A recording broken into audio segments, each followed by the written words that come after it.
Hello guys, welcome to my YouTube channel. Today நம்ம என்ன பார்க்க போகிறோம் அப்படின்னா, பெடகாஜியில் வந்து யூனிட் 1 தான் பார்க்க போகிறோம். ஓகேவா? ஃபஸ்ட்டு யூனிட் 1ல் உள்ள கொஸ்டின்ஸ் எல்லாமே எப்படி ஈஸியாக படிக்கணுங்கிறது நான் இந்த வீடியோவில் சொல்லியிருக்கேன். உங்களுக்கு வேறு எதுவும் டவுட் யூனிட் 4 and 5க்கு வந்து நான் ஆல்ரெடி வந்து வீடியோ அப்லோட் பண்ணியிருக்கேன். உங்களுக்கு வேணுங்கிறவங்க அதை பார்த்துக்கோங்க. ஓகேவா? ஃபஸ்ட்டு இப்போ யூனிட் 1ல் என்னென்னா, நீங்கள் இப்போ என்ன மேஜரோ அந்த இதுக்கான இப்போ இங்கிலீஷ்னால் இங்கிலீஷோட மீனிங், ஸ்கோப்பு, நீட், வேல்யூஸ், அதோட எய்ம் என்ன அப்படிங்கிறத நீங்கள் ஃபஸ்ட்டு அதை பார்த்து வச்சுக்கோங்க. ஓகேவா? அப்புறம் அதோட 4 இம்பார்ட்டன்ட் எய்ம்ஸ், எந்த சப்ஜெக்டோ அதுக்கு வந்து ஒரு 4 இம்பார்ட்டன்ட் எய்ம்ஸ் வந்து எல்லா சப்ஜெக்ட்டுக்குமே கொடுத்துருக்காங்க. அது ஆனால் ஒவ்வொரு சப்ஜெக்ட்டுக்கும் ஒவ்வொரு மாதிரி இருக்குது. அதை நீங்கள் பார்த்துக்கோங்க. அப்புறம் இன்ஸ்ட்ரக்ஷனல் அப்ஜெக்டிவ்ங்கிறதுக்கு நான் சும்மா என்னென்னா அதுனா என்ன அப்படிங்கிற இது மட்டும் தான் கொடுத்துருக்கேன். ஓகேவா? அதாவது instructional objective R basically statement which clearly describes and anticipated learning outcome. அதாவது இன்ஸ்ட்ரக்ஷனல் அப்ஜெக்டிவ் அப்படின்னா என்ன அப்படின்னா, இப்போது ஒரு லெசன் பிளான் இருக்கோம்னா அதில் நம்ம இன்ஸ்ட்ரக்ஷனல் அப்ஜெக்டிவ் வந்து எழுதுவோம். அப்படி தானே? அதில் வந்து என்ன சொல்லியிருப்பாங்கன்னா, இதை அந்த லெசன் பிளான் லெசன் முடிக்கும் போது அந்த ஸ்டூடெண்ட்ஸ்க்கு வந்து இந்த இதெல்லாம் டெவலப் ஆகிருக்கும் அப்படின்னு சொல்லி நம்ம அதை எழுதுவோம். தெரியுமா? அதுதான் வந்து இன்ஸ்ட்ரக்ஷனல் அப்ஜெக்டிவ்னு சொல்லியிருக்காங்க. A well written instructional objective should be smart. அதாவது ஒரு நல்லா எழுதின இன்ஸ்ட்ரக்ஷனல் அப்ஜெக்டிவ் வந்து எப்படி இருக்கும்னா ஸ்மார்ட்டாக இருக்குமா. அதுக்கான டெஃபினிஷன் வந்து அதில் எழுதியிருக்கேன். அடுத்து பிஹேவியரல் அப்ஜெக்டிவ் அப்படின்னா, இதில் வந்து என்ன சொல்லியிருப்பாங்க, அதில் வந்து அவுட்கம் இப்படிலாம் இருக்குன்னு கொடுத்துருப்பாங்க. இதில் வந்து அவுட்கம்ஸ் என்னெல்லாம் வெளியே வந்திருக்கு அப்படின்னு, நாலேஜ், காம்ப்ரிஹென்ஷன், அதை எப்படி அப்ளை பண்ணணும், அதான் அப்ளிகேஷன். ஓகேவா? Difference between AIIMS and objective. இதான் வந்து difference between AIIMS and objective. இந்த ரெண்டுத்துக்கான டிஃப்ரென்ஸ் வந்து படிச்சுக்கோங்க. ஓகேவா? இதில் எல்லாமே ஈஸி பாயிண்ட்ஸாக தான் இருக்கும்.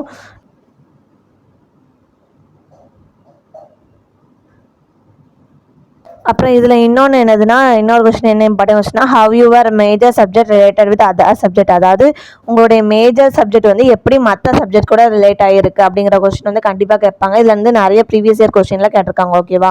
அதுவும் பார்த்துக்கோங்க. அடுத்து நம்ம என்ன பார்க்க போகிறோம்னா, ப்ளூம்ஸ் டாக்ஸானமி. ப்ளூம்ஸ் டாக்ஸானமியை யார் ப்ரப்போஸ் பண்ணியிருப்பா அப்படின்னா, பெஞ்சமின் எஸ் ப்ளூம்ஸ். அதாவது பெஞ்சமின் சாமுவேல் ப்ளூம்ஸ் அப்படிங்கிறவ தான். ஓகேவா?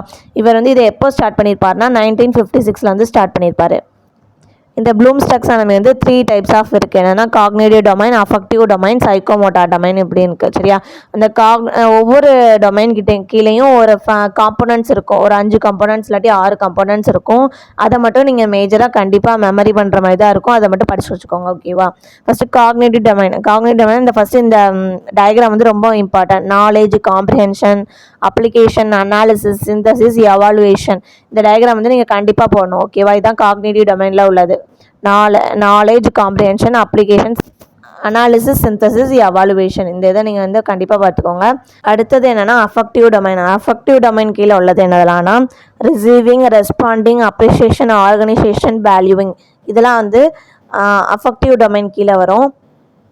அடுத்து என்னதுன்னா சைக்கோமோட்டார் டொமைன் கீழே என்னெல்லாம் வரும் அப்படின்னா, perception, set, guided response, mechanism, complex overreact, adaptation, origination. இதெல்லாம் வந்து இதுக்கு கீழே வரும். ஓகேவா? இதான் வந்து அந்த 3 காம்போனன்ட்ஸ் ஆஃப் என்னது ப்ளூம்ஸ் டாக்ஸானமியில் உள்ளது. அடுத்து ரிவைஸ்டு ப்ளூம்ஸ் டாக்ஸானமி. இதான் வந்து ரிவைஸ்டு ப்ளூம்ஸ் டாக்ஸானமி.